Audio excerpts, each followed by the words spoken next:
Hello नमस्ते मेरो नाम चाहिँ बोधी विमल यो चाहिँ तपाईँ अहिले केयु को ग्रेजुएसन सोमा हुनुहुन्छ फाइन आर्ट भिजुअल आर्टको अनि यो माटोहरूको पिगमेन्टबाट यो पेन्टिङहरू सबै गरिया हो अनि यो यहाँ भएको माटोहरू चाहिँ 8वटा जिल्लाको छ जुन चाहिँ यही र फर्ममा पाइन्छ। त्यसपछि चाहिँ मैले नेचरमा पाइने कलर टेक्सचर सिनहरूलाई चाहिँ एब्स्ट्र्याक्टको रूपमा यहाँ पोर्ट्रे गरेको छु। मेरो एक्सप्रेसन चाहिँ अलिकति एब्स्ट्र्याक्ट ल्याङ्ग्वेज भिजुअल ल्याङ्ग्वेजमा गएको छ, तर यसले नेचरको एउटा सेन्सेसन चाहिँ क्रिएट गर्छ।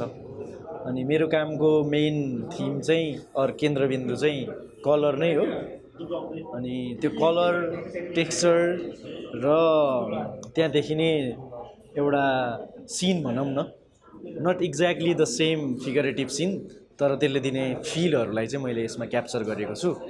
अनि यो कामको बारेमा इन्सपिरेसनको रूपमा भन्नुपर्दा चाहिँ अब मेरो आमा, मेरो दिदी, म आफै पनि गाउँमा जन्मेको हुर्केको, घरहरू लिपपोत गर्ने, कहिलेकाहीँ अब विशेष चाडपर्वहरूमा अब हप्ता 10 दिनमा हाम्रो चाहिँ घर लिपपोत भइरहन्छ गाउँघरतिरको कुरा गर्ने हो भने चाहिँ। अनि त्यहाँबाट पनि यो कुराहरू चाहिँ आएको हो।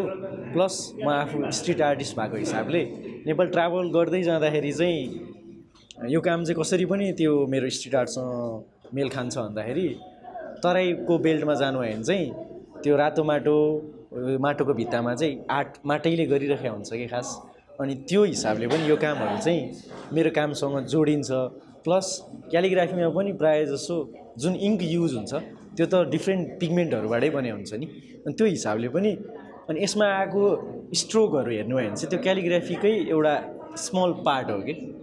यसरी मेरो समग्र कामहरू चाहिँ यो काममा एक्सप्रेस भएको चाहिँ म चाहिँ पाउँछु।